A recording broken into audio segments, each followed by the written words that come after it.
आदरणीय समभाग समभाग गुंतवणूकदारांनो, नमस्कार. ठाणे महाराष्ट्र येथून मी सत्यजित अभयकुमार शहा. आजच्या व्हिडिओ बनवण्याचं कारण म्हणजे दुपारी आलेला एक छानसा अनुभव. मला प्रथम मी याचं शीर्षक सांगतो म्हणजे तुम्हाला कळेल. Such huge returns are possible from shares investment, किंवा मराठीत होय असा भरघोस परतावा समभाग गुंतवणुकीतूनच मिळतो. तर म्हणजे कसं असतं ना, अनेक जण म्हणजे बहुतांश भारतीय गुंतवणूकदार गेली अनेक वर्ष सुखासमाधानाने गुंतवणूक करतायत. पण पूर्वी कसं त्यांच्या गुंतवणुकीवर 10%, 12% वगैरे परतावा मिळायचा. पण आता सगळ्यांना माहिती आहे, एक काही छोटीशी उदाहरणं देतो. FD वर फक्त 6 ते 8.5% दर शेकडा एवढाच परतावा मिळतो. RD रिकरिंग डिपॉझिट मला माहित नाही, तेवढंच असेल एखाद्यास. म्युच्युअल फंडवर तुम्ही बघा 8, 10, 12, 14, 16, जास्तीत जास्त 20, डोक्यावर पाणी 25, ते सुद्धा खूप कमी म्युच्युअल फंडचे काही स्कीम्स देतात. ते सुद्धा त्याच्यातही तुम्हाला लक्षपूर्वक चेंज करावं लागतं, हे करावं लागतं. म्हणजे काय म्हणतात ते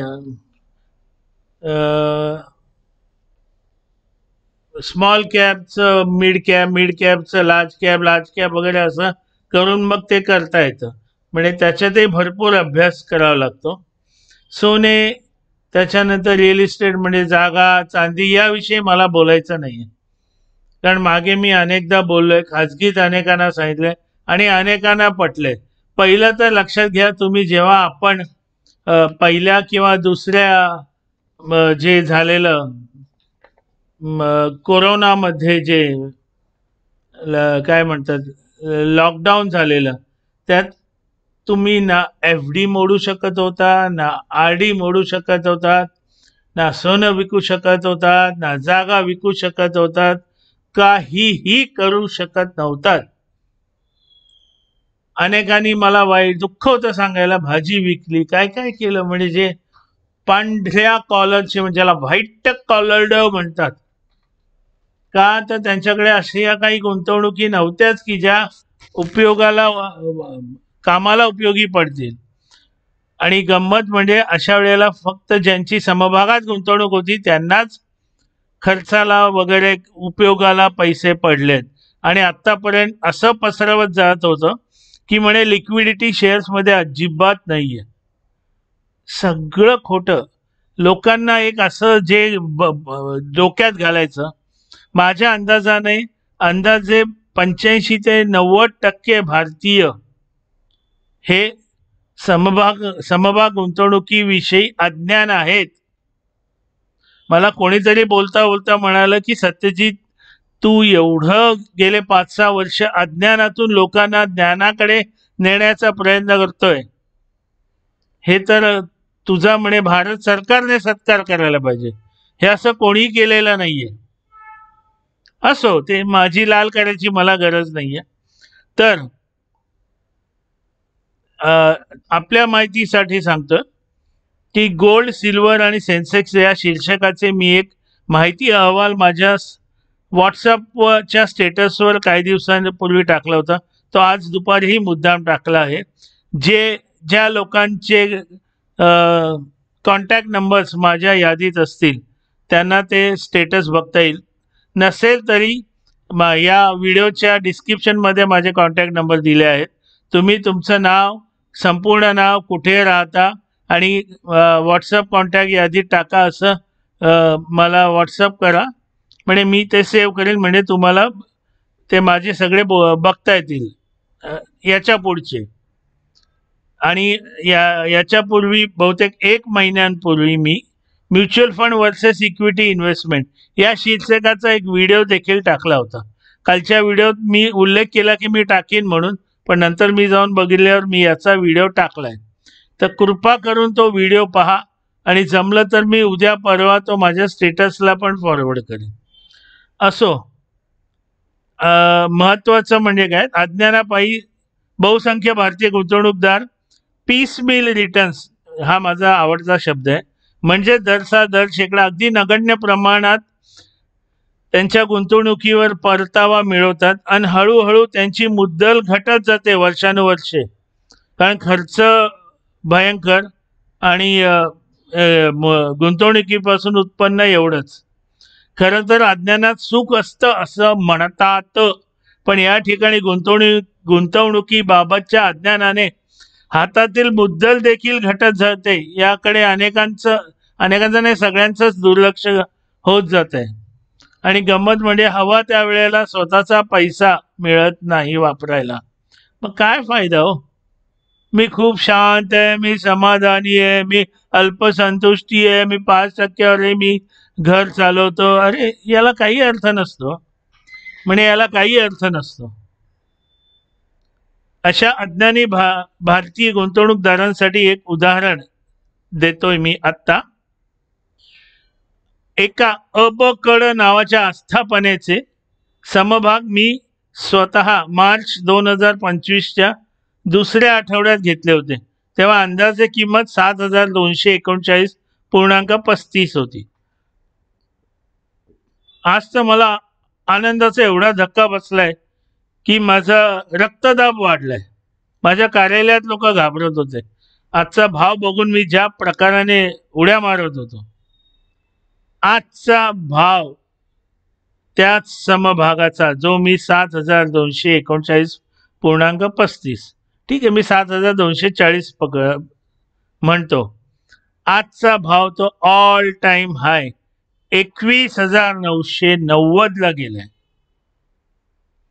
म्हणजे अंदाजे 5 महिन्याच्या समभागाने मला 203.76% एवढा नफा दिलाय हो, अथवा परतावा दिलाय.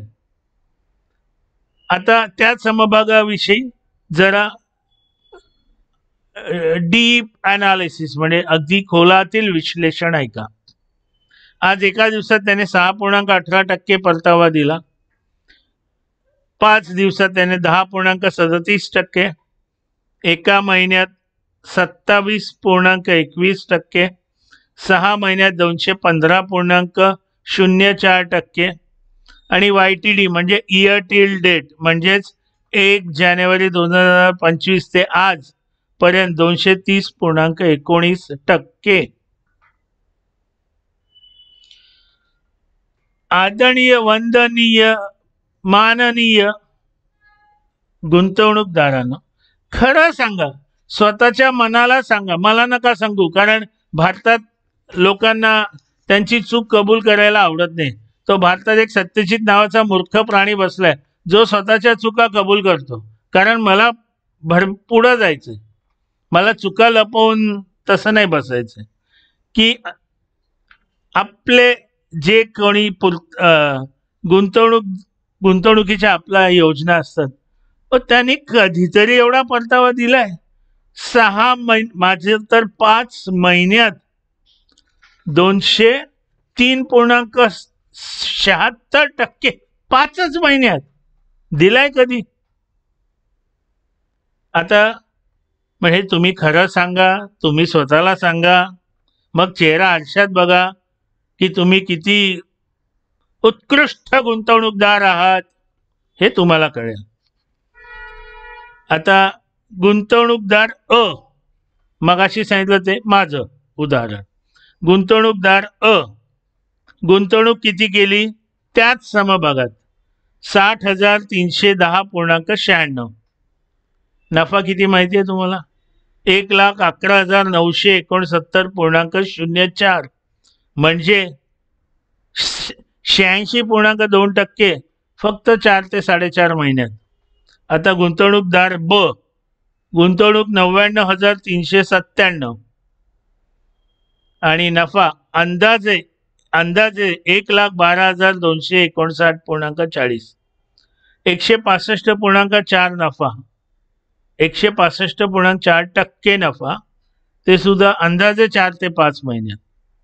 अथवा जास्तीत जास्त 6 असेल. आणि असाच एक समभाग मी माझ्या लक्षात आलेला अनालिसिस केलं होतं एप्रिल 2023ला. त्याचा भाव होता 4,500. दुर्दैवाने माझ्याकडे नव्हते. आज त्याचा भाव 16,400. म्हणजे 2.3 वर्षात फक्त 264.44% तो वाढलाय. फंडामेंटली अतिशय चांगला आहे. पण दुर्दैवाने माझ्या खिशात नव्हते पैसे. असो, पण मला आनंद आहे की मी समभाग चांगले शोधलेत. आता मी सहजच एक माझा अभ्यास करत होतो.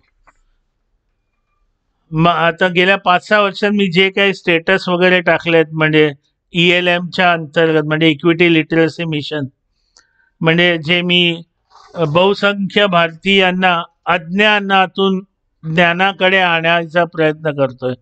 कारण त्यांना बहुतेक लोकांना खरं काय माहीत नाही, समभाग गुंतवणुकीतून किती उत्पन्न मिळतं माहीत नाही. असे भारतात अनेक HNI आहेत. HNI म्हणजे हाय नेटवर्थ इंडिव्हिज्युअल्स, ज्यांचा व्यवसाय फक्त समभागात गुंतवणूक. भागात गुंतवणूक म्हणजे ट्रेडिंग नाही, BTEST नाही, ऑप्शन्स आणि फ्युचर्स नाही, डेरिव्हेटिव्ह नाही, कर्ज काढून सण साजरा करणं असं नाही. राकेश झुनझुनवालाने 1985 साली 5,000 सुरू केली होती. मध्ये ते पण सगळं करून बसले. त्यांना कळलं हे सगळं ट्रेडिंग बिडिंग फायद्याचं नाहीये. त्यांनी लॉंग टर्म इन्व्हेस्टमेंट केली, म्हणजे जसे वॉरन बफे करतात. त्यांचं जेव्हा दुर्दैवी निधन झालं 2 वर्षापूर्वी का 3 वर्षापूर्वी, 37,500 करोड कुटुंबासाठी सोडून गेले. पण दुर्दैवाने बहुसंख्य भारतीयांना, म्हणजे ते जसं घोड्याला असंच असतं ना, त्यांना समोरचं दिसतं. त्यांना हे असं कधीच वाटत नाही की आपण पैसा योग्य गुंतवणूक केल्याने आपल्याकडे, ज्याला इंग्रजीत म्हणतात वेल्थ, येईल. नाही, त्यांना काही वाटत नाही. बहुसंख्य काय म्हणतात, नाही नाही मी आहे त्याच्यात खुश आहे बाबा, 1 रूम किचन आहे, मी 1 रूम मध्ये पण राहू शकतो. अरे पैसा आहे तर योग्य प्रकारे गुंतवणूक कर ना. 2-2, 3-3 लाख, 3-3 करोड काहींना मिळतात निवृत्त झाल्यावर. कुठे गुंतवले? FD, bond. म्हणजे अशा लोकांना काय जेम्स बॉन्ड बनायचं का? नाही, मला पैसे काय करायचे आता. आपलं आयुष्य आजकाल 70, 80, 90 वर्ष झालंय. अजून पुढच्या 20-25 वर्षात किती खर्च येतो माहित नाही. कोरोनामध्ये अनेकांना, काही जणांना 20, 25, 35, 40 लाखाचा खर्च आलाय. आणि दिवस कसे बदलतील, काय बदलतील, आपल्या मुलांचे शिक्षणासाठी किती लागतील. आजकाल कमीत कमी 50 लाख ते 1 करोड लागायला लागलेत. ज्याला management course, post graduate management course वगैरे वगैरे जी नावं आहेत, कुठून आणणार. आता एक मी तुम्हाला सांगायला मला अभिमान वाटतो. म्हणजे वर जेव्हा देवाकडे जमा खर्च माझा लिहिला जाईल, तेव्हा हा मुद्दा नक्की त्यांच्याकडे नोंदला जाईल. गेल्या 5-6 वर्षात जे मला फॉलो करतायत माझ्या स्टेटसवर, हे खोटं नाही सांगत, नावात सत्यजित आहे. माझ्या बाबांनी काहीतरी विचार करून ठेवलं होतं. अंदाजे 5 ते 6 वर्षात जे कोणी मला फॉलो करतायत त्यांना झालेला नफा हा 1 कोटीच्या घरात आहे. खोटं नाही बोलत. 1 कोटी म्हणजे मला माहिती आहे 100 लाख. आणि मला असे काही उदाहरणं माहिती आहेत ज्यांना 80-90 लाख गुंतवणूक करून 50 लाखाचा नफा झालाय हो आतापर्यंत. पण मी 1 कोटी सांगतोय, काही अशी खोटी हे नाहीये संख्या. म्हणजे माझ्या जमा खर्चात, जमामध्ये केवढं पुण्य जमा झालं असेल. अनेक जण माझ्या हे जे मी करतो त्याच्यावर हसतायत आणि ह्या लोकांनी मला कधीच विचारलं नाही, मला कधी विकायचं सांग, कधी घ्यायचं सांग, काय करायचं सांग, हे कसं करायचं सांग, ते कसं करायचं सांग. अहो, माझा हा फक्त समभाग गुंतवणूक साक्षरता मोहीम ही फक्त अनाडी लोकांना, अज्ञानी लोकांना ज्ञानी करण्यासाठी आहे. मी काय त्यांच्या सगळ्यांचे पोर्टफोलिओ बघत बसणार नाहीये. तो माझा व्यवसाय नाहीये. माझा मूळ व्यवसाय वेगळा आहे. हे मी समाजकारण म्हणून करतो, ज्याला मी स्वतः इंडिव्हिज्युअल सोशल रिस्पॉन्सिबिलिटी असं म्हणतोय. तेव्हा हसणाऱ्यानं, मला चिडवणाऱ्यानं, तुम्हाला तुमचं हसणं लख लख धन्यवाद. फक्त एक लक्षात घ्या, स्वतः तुम्ही आयुष्यात काय केलं हे स्वतःला सांगा, दुसऱ्यांना सांगू नका. स्वतः तुम्ही दुसऱ्यासाठी काय केलं हे सांगा, स्वतःलाच. तेव्हा सगळं जे डोक्यात आहे अथवा असं जे आहे तुमच्या डोक्यात, गुंतवणूक म्हणजे एवढीच 6, 7, 8, 9% काढा सगळे ते झापडं अशी डोळ्यावरची. श्रीमंत व्हायची स्वप्न तरी बघा हो निदान. स्वप्न सुद्धा काय बघतात, वनरूम चालेल, मग मी वडापाव खाईन. अरे काय पैसा करोडो रुपये, पण व्यवस्थित गुंतवणूक न केल्याने आपोआप तुम्ही गरिबीकडे जाताय. लोक गरिबीकडून श्रीमंतीकडे जातात, हे श्रीमंतीकडून गरिबीकडे जाणार आहे योग्य गुंतवणूक न करता. मतितार्थ समजून घ्या, तळमळ समजून घ्या. आणि एकच सगळ्यांना आदरणीय वंदनीय गुंतवणूकदारांना विनंती आहे, एका जरी गुंतवणूकदारांनी 10 लोकांना माझ्या यूट्यूब चॅनल सबस्क्राईब करायला सांगितलं तरी मला खूप उपकार होतील. मी कुठल्याही गोष्टीचे पैसे खरंच ह्या माझ्या ELM साठी घेत नाही. आणि हे सबस्क्राईब करणं, लाईक करणं, फॉरवर्ड करणं, लाईक आणि काय म्हणतात ते शेअर करणं, ह्याच्यात तुमचा कुठलाही पैसा जात नाही. तुमच्या सेव्हिंग अकाउंटमधून आपोआप कुठलाही पैसा जात नाही. झाली तर मला मदत होईल, ते सुद्धा तुम्हाला वाटलं की हा माणूस काहीतरी योग्य करतोय. आणि मला कुठल्याही राजकीय पक्षांनी पुढे तिकीट देण्याचं कबूल केलेलं नाही, अथवा मी कुठल्याही राजकीय पक्षासाठी तिकीट मागितलेलं नाहीये. कारण अनेकांना प्रश्न पडतो, हा का करतो एवढं. कुठल्या तरी राजकीय पक्षाने बहुतेक याला लोकसभा, राज्यसभा, विधान परिषद अथवा कुठेतरी उभं करायचं दिसतंय. अजून तरी नाही, मला कोणीही संपर्क साधलेला नाही. तेव्हा गुंतवणूकदार मित्रांनो, पैसा तुमचा आहे. किती वाया घालवायचंय अथवा कसा वाढवायचा हे तुमच्या हातात आहे. मी फक्त एक माध्यम आहे तुम्हाला सज्ञान करण्याचं. तुम्हाला सज्ञान व्हायचंय व्हा, नाही व्हायचंय व्हा. आणि परत नम्र विनंती आहे, मला सबस्क्रायबर माझ्या यूट्यूब चॅनलला आणा जास्त, म्हणजे मी तळागाळापर्यंत, कानाकोपऱ्यापर्यंत पोचू शकतो. कसं आहे ना, फक्त मी मराठीत करतोय कारण मला बाकी करण्यात मला रस नाहीये. मी मराठी आहे. माझं नाव सत्यजित अभयकुमार शहा. माझा एक मराठी काव्य संग्रह प्रसिद्ध झालाय. अजून 500 मराठी कविता वाट बघतायत, पण मला वेळ नाहीये. मी सगळ्यात जास्त मराठी आहे, पण आहे अमराठी आडनावाचं. त्याच्यामुळे मी फक्त मराठीतच करतो. मला एक तुम्हाला योग्य वाटलं तर सपोर्ट करा. माझे सबस्क्रायबर्स माझ्या चॅनलचे वाढवा. असाच एका महत्त्वाचा विषय घेऊन पुन्हा येऊया. काल जो व्हिडिओ काढलेला तो भाग 1 होता, त्याचे भाग अजून जरा वेळाने काढूया, कारण आज मला एकदम आनंद झाला त्या समभागाने एवढा वाढ केली आज एका दिवसात. नमस्कार आणि जय हो.